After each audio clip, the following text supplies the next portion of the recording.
দেশবাসী সম্পাদক, সেই সাথে আমার বর্তমান পরিচয়টাও আমি নিজেই দিচ্ছি, যেহেতু সঞ্চালক দেননি। আমি কালের কণ্ঠ মাল্টিমিডিয়া নারায়ণগঞ্জের প্রতিনিধি হিসেবে কাজ করছি এবং এর বাইরেও আমার কাজ করার অ্যাক্সেস রয়েছে। হাওয়েভার, ফুল ফুটেছে গন্ধে সারা মন, আমাদের নারায়ণগঞ্জেরই বিখ্যাত গীতিকার হাশিম মাহমুদের এই লাইনটি দিয়ে আমি আজকে দুটো কথা বলব। মাননীয় সম্মানিত সভাপতি, আজকের অনুষ্ঠানের প্রধান অতিথি আমার অত্যন্ত প্রিয়জন মাসুদুজ্জামান মাসুদ ভাই। আপনারা জানেন আমার এই বিশেরবাসী পত্রিকা যেহেতু আজকে প্রথম পরিচয় এখানে দিয়েছেন, এই বিশেরবাসী অ্যাওয়ার্ড আমি 10 বছর এক যুগ পর দেওয়ার চেষ্টা করি। আবার এক যুগ পার করতে পারবো কিনা, বয়স হয়েছে। আমি সেই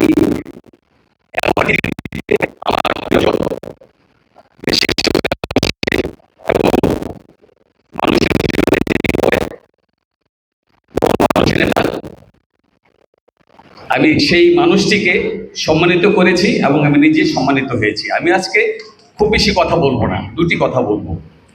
যে আমার একজন পূর্ববর্তী বক্তা তারাপদ আচার্য বলেছিলেন, আজকের একটি ব্যতিক্রম ঘটনার রেফারেন্স দিয়েছেন।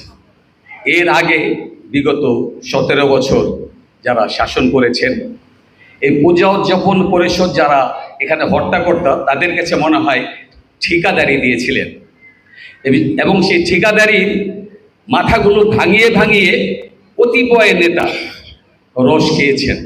আমার মনে পড়ে, আমি এবং আমার একজন সহকর্মী সাংবাদিক সামনের চেয়ারে বসেছিলাম সাংবাদিকতার পেশাগত কারণে। এই মিস্টার সরকার, আমরা জানি সরকার একটাই থাকে দেশে, নারায়ণগঞ্জে একজন সরকার আছে। আপনারা জানেন এই সরকারকে বলেন শিপন সরকার, শিখন সরকার, শিপন। সে ঔদ্ধত্যপূর্ণ কথা বলেছিলেন, সাংবাদিক যারা আসছেন বেরিয়ে যান। মনে রেখেছি কথাটা। আজকে তুমি কোথায়? তোমার আজকে স্থান নেই। মানুষ তোমাকে ঘৃণা করে, তোমার অপকর্মের ফেরিস্তি অনেক লম্বা হয়ে গেছে। আমি এই বিষয়ে আর কিছু বলবো না। যারা জানেন তারা সাহস করে বলবেন কথাগুলো, না বললে এদের লজ্জা হবে না। আমি আর একটি কথা বলতে চাই। আজকে একটি সুন্দর পরিবেশ, এখানে সবাই সব মতের ভিন্ন মতের মানুষ আসতে পেরেছেন এবং এই পরিবেশটা তৈরি করেছেন বর্তমান সরকার। এই পরিবেশ যেন ধারাবাহিকতা রক্ষা হয়। আমি সবার কাছে বিনয়ের সঙ্গে আমি অনুরোধ করব যে আমরা যেন আমাদেরকে চিনতে শিখি। কথা আছে, একটা প্রচার আছে, হিন্দুরা সবাই একটি দল করেন। একটি দল যদি তাদের ডাকেন, তারা তো করবেনই। আপনারা ডাকেন, অবশ্যই আপনাদের কথাও সাড়া দেবে। ভালোবাসা দিয়ে জয় করেন, হৃদয় দিয়ে ডাকেন, অবশ্যই সাড়া পাবেন। আমরা হিন্দুরা কারোর কাছে বিক্রি হইনি, আমরা বিবেক দিয়ে চলি, এখনো নিজের বিবেকের কাছে জবাবদিহি করি। ভালোকে ভালো বলবো,